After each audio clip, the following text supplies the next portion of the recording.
Stephen Innes. He is Chief Global Market Strategist at AxiCorp in Bangkok. Welcome back to the program, Stephen. Now, the Democrats say this is crunch time in order for a deal to be reached between the two sides. But how hopeful are you that the two sides will actually agree on a deal before Americans go to the polls? Very tough call. Definitely, stimulus is unequivocally the most necessary condition in the markets right now for stocks to move higher.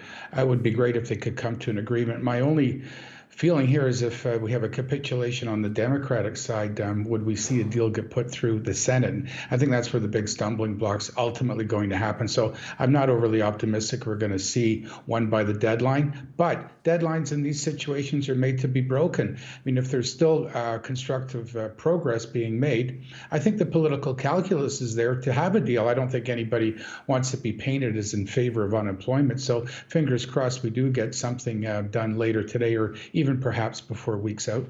And we know that this deal is crucial for the millions of Americans who've lost their jobs during this pandemic, but investors have also been very keen on seeing a deal passed as well. Why is that?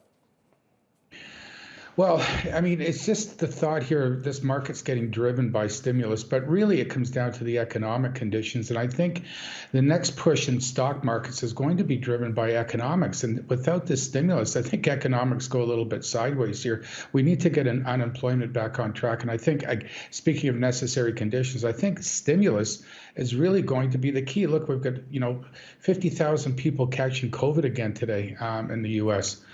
That's incredible. I mean, that means there's going to be more unemployment, more bankruptcies, and it just completely turns into another bewildering mess. This stimulus needs to happen to put people, at least bring people's comfort level back in check and provide them with a real check. And that's where we're at right now. We need to get cover Main Street's risk, and that's where the markets are sitting at the moment. And we know several parts of Europe are struggling to contain a surge in coronavirus infections, and that's prompted a host of new lockdown measures across the continent. How are investors feeling about that situation right now?